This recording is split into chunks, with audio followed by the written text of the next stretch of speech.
खून से खेलेंगे होली कर वतन मुश्किल में है। सरफरोशी की तमन्ना अब हमारे दिल में है। दोस्तों, हमारी भारतीय सेना में एक से बढ़कर एक जांबाज जवान शामिल है। साथ ही कई जवान ऐसे भी रहे जो सरहदों पर देश की रक्षा करते हुए शहीद हो गए। लेकिन इन सब के विपरीत आज हम आपको अपने इस वीडियो में एक ऐसे जवान की कहानी बताने वाले हैं जो सिक्किम में भारत चीन सीमा पर अपनी मौत के 48 साल बाद भी सरहद की रक्षा कर रहा है।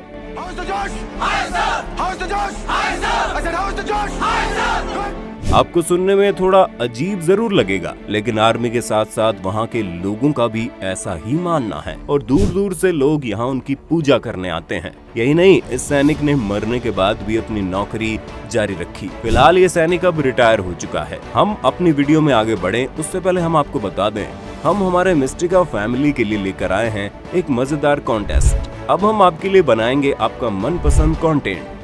आपको सिर्फ हमें देना है एक बेस्ट टाइटल और जल्द ही हम उस पर वीडियो बनाकर करेंगे अपलोड और देंगे आपको शाउट आउट। इतना ही नहीं, अब आपका कंटेंट भी हो सकता है चैनल पर फीचर। इन सभी की डिटेल्स आपको डिस्क्रिप्शन में दिए गए लिंक में मिल जाएगी। तो वीडियो पूरी होने के बाद डिस्क्रिप्शन बॉक्स में दिए गए लिंक पर क्लिक करके फॉर्म भरना ना भूलें। तो चलिए अब स्टार्ट करते हैं उस जांबाज सैनिक की कहानी।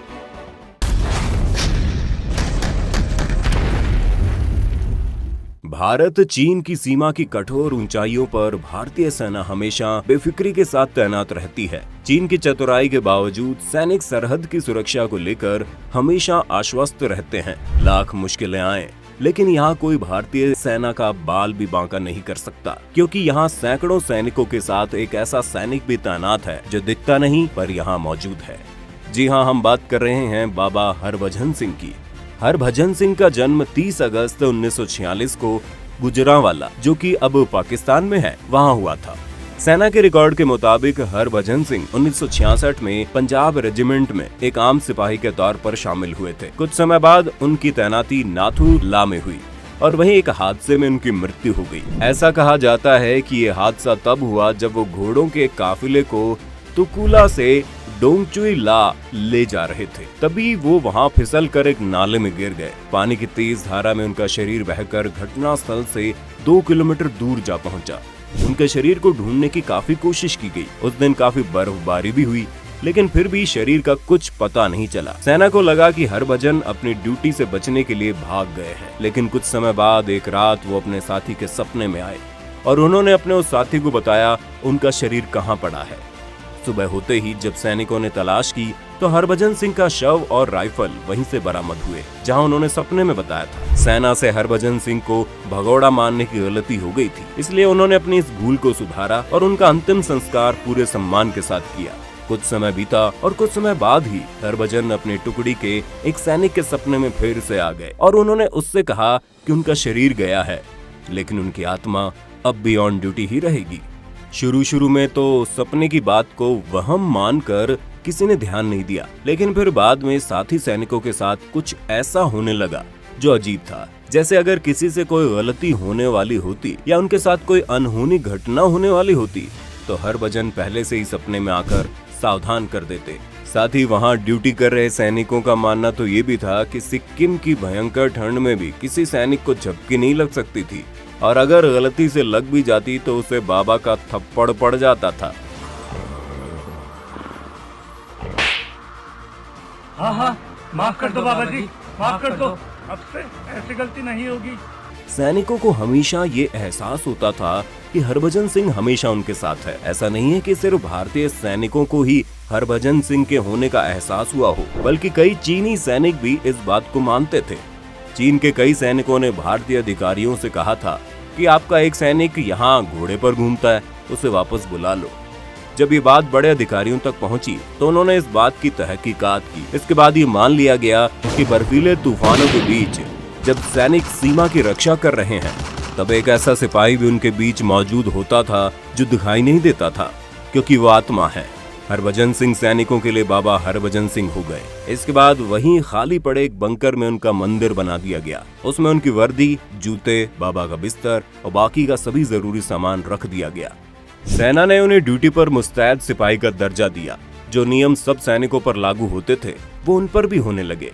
यहाँ तक कि तनख्वाह, छुट्टी से लेकर प्रमोशन तक बाबा के मंदिर का जिम्मा आर्मी ने अपने हाथों में ले लिया। उन्हें सुबह के नाश्ते से लेकर खाने तक सब कुछ परोसा जाने लगा। जैसे ही रात का समय होता मंदिर के दरवाजे बंद कर दिए जाते, क्योंकि ये बाबा की ड्यूटी का समय होता था। और कई दफा ऐसा हुआ जब सुबह सैनिक बंकर में आते तो देखते थे कि चादर तनी हुई नहीं है बल्कि उसमें सिलबट्टे हैं। वहाँ रखे जूतों में मिट्टी लगी होती थी। भारतीय सेना बाबा हरभजन को भारत चीन के बीच होने वाले हर फ्लैग मीटिंग में शामिल किया करती थी। उस मीटिंग में उनके नाम की खाली कुर्सी रखी जाती थी। बाबा हरभजन को उनकी छुट्टी पर गांव भी भेजा जाता था। इसके लिए ट्रेन में स्पेशल सीट रिजर्व की जाती थी और 3 सैनिकों के साथ उनका सारा सामान उनके गांव भेजा जाता था। जब उनकी छुट्टी के 2 महीने पूरे हो जाते तो फिर सैनिकों को वहां भेजकर उन्हें वापस सिक्किम बुला लिया जाता था। जिन 2 महीने बाबा छुट्टी पर रहते उस दरमियान पूरा बॉर्डर हाई अलर्ट पर रहता था, क्योंकि उस वक्त सैनिकों को बाबा की मदद नहीं मिल पाती थी। ऐसे में सीमा पर तैनात जवान हाई अलर्ट पर रहते थे। 2006 में बाबा को रिटायर कर दिया गया और उसके बाद कहा गया बाबा यहीं बंकर में रहते हैं और देश की सुरक्षा करते हैं। भारतीय सैनिकों में बाबा हरभजन से काफी आस्था जुड़ी है। भारतीय सेना के जवान अपनी ड्यूटी पर जाने के दौरान बाबा के मंदिर में मत्था टेकने जाते हैं।